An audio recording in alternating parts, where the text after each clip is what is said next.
Donc je te montre comment résoudre une équation produit nul du second degré.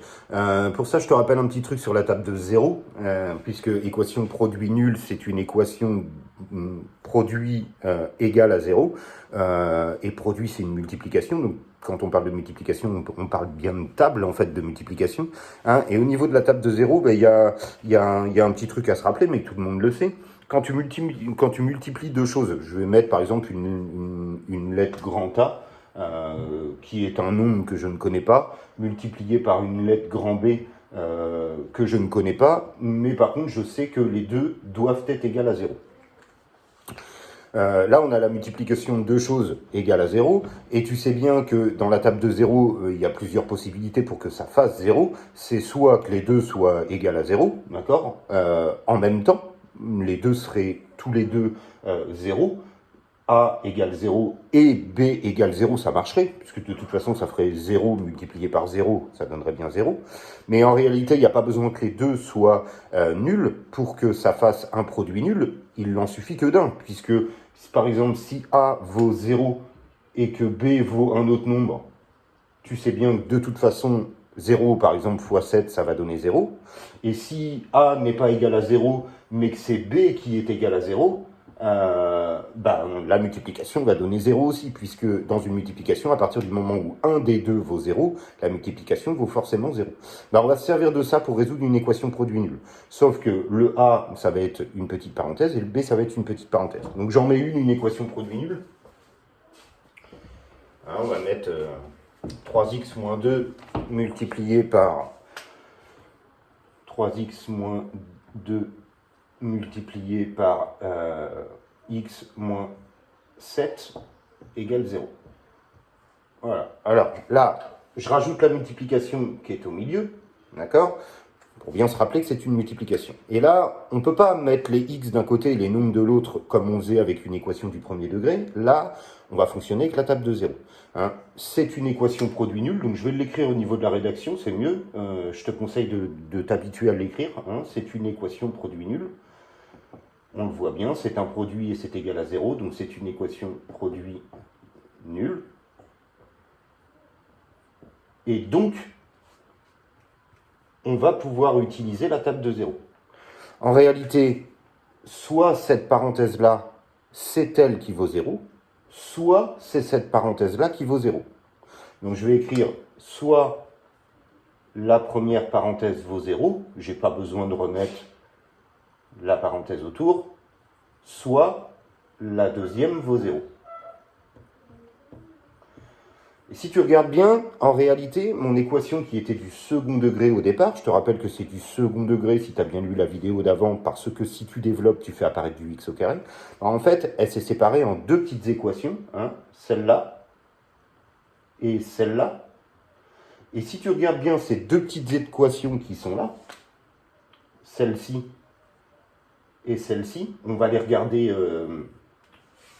l'une après l'autre. En fait, on se rend compte que ces deux petites équations qu'on a obtenues, c'est plus des équations du second degré, c'est des équations du premier degré.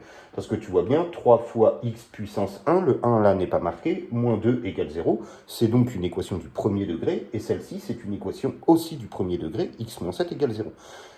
Je vais donc résoudre ces deux petites équations. En réalité, ton équation produit nul, elle s'est séparée en deux petites équations du premier degré que tu sais déjà faire, puisque là maintenant tu vas appliquer la méthode pour les équations du premier degré. Tu choisis de quel côté tu mets les x. Rappelle-toi, à chaque fois tu te dis qu'il n'est pas à sa place, tu essayes de faire l'opération contraire pour éliminer, etc. etc. Donc je vais le faire pour les deux petites, et en réalité, elles sont plus simples que toutes celles que vous avez fait dorénavant. Hein. Bon, ici, il y a 3x, il y a moins 2, et là, il y a 0. Donc, je vais mettre les x du côté gauche et je vais mettre les nombres du côté droit. Donc, on voit bien qu'ici, le nombre moins 2 qui est du côté gauche n'est pas à sa place, puisque j'ai envie de mettre tous les nombres à droite. Donc, je vais faire plus 2 de chaque côté de la petite équation. Je vais donc obtenir 3x moins 2 plus 2 égale 0 plus 2.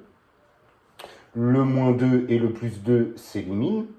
Et 0 plus 2 à droite, ça fait 2. J'obtiens 3x égale 2. Les x sont bien d'un côté, les nombres de l'autre, mais pour terminer l'équation, il y a encore le 3 fois qui nous embête. Et rappelle-toi qu'il faut choisir l'opération contraire. Donc 3 fois, ça va s'éliminer avec un divisé par 3. Donc là, je divise par 3 de ce côté-là, ça élimine les 3. Et là, j'obtiens 2 divisé par 3. 2 divisé par 3, je vais le laisser en fraction, parce que sinon, ça donne un affreux nombre à virgule qui ne s'arrête jamais. Ça donne 0,66666. Donc 2 tiers. Je résous l'autre, elle est encore plus simple, x moins 7 égale 0. Je vais mettre les x d'un côté et les nombres de l'autre. Là, il y a le moins 7 qui n'est pas à sa place. Je vais donc éliminer en faisant plus 7. X moins 7 plus 7. J'équilibre la balance en faisant aussi plus 7 de l'autre côté. Hein. Moins 7 plus 7, ça s'élimine. Et 0 plus 7, on obtient 7. On obtient donc x égale 7.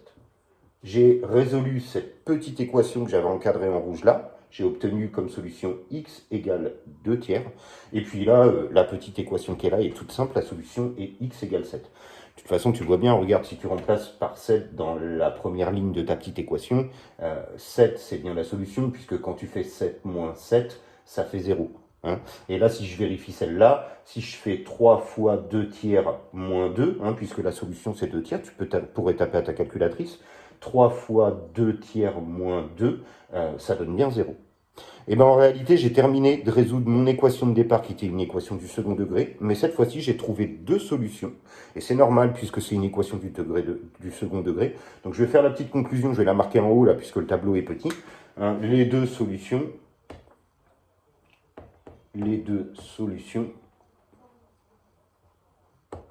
sont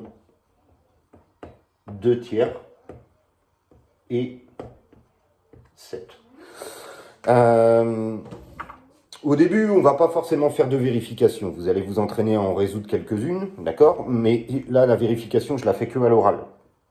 Logiquement, quand on vérifie, quand on a obtenu une solution, et j'ai vu certains qui ne le faisaient pas dans les exercices que vous m'envoyez, logiquement, quand tu vérifies, tu remontes à la toute première ligne de ton équation, puis tu remplaces par la solution que tu as trouvée, et tu regardes si le égal, il est vrai, si ça marche.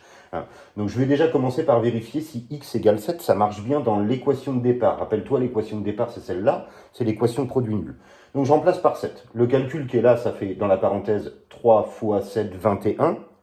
21 moins 2, 19. Donc cette parenthèse-là, elle donne 19. Et 19 multiplié par cette parenthèse-là, et à l'intérieur de cette parenthèse-là, si je remplace par 7, ça va faire 7 moins 7, ça fait 0. J'obtiens donc du côté gauche 19 multiplié par 0, et 19 multiplié par 0, ça donne bien 0. Donc égale 0, la solution 7 est donc une bonne solution de l'équation de départ. Mais si tu remplaces par 2 tiers, c'est pareil, sauf que cette fois-ci, c'est cette parenthèse-là qui va donner 0. Et donc, comme 0 fois un autre nombre, ça donne 0, ça marche aussi. J'ai bien donc trouvé les deux solutions.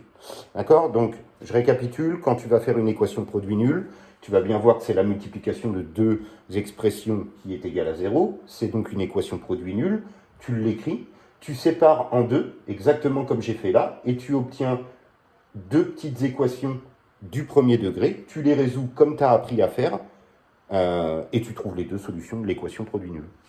Voilà, j'espère que c'est clair. Si vous avez des questions, vous m'envoyez des messages dans l'ENT, parce que on a pris un peu de temps là pour avancer dans les équations, parce que j'attends le retour de pas mal de personnes. Et il y en a plein qui ne m'envoient pas grand-chose, voire même rien du tout. Donc moi j'avance quand même, tant pis pour eux. Mais il y a un moment, il va falloir me faire un compte-rendu et m'envoyer vos exercices pour ceux qui n'ont rien envoyé depuis le départ. Voilà, vous prenez bien note de cette vidéo, j'espère que vous arriverez à la voir. Si vous n'arrivez pas à la voir, vous avez le chapitre équations qui est dans votre manuel, et les équations du second degré produit nul. Il y a un cours qui va expliquer exactement ce que je viens d'expliquer, donc tu peux voir ça. Et puis tu peux aussi aller sur d'autres tutos, parce qu'il y en a plein d'autres qui sont super bien faits. Voilà, bye, bon courage.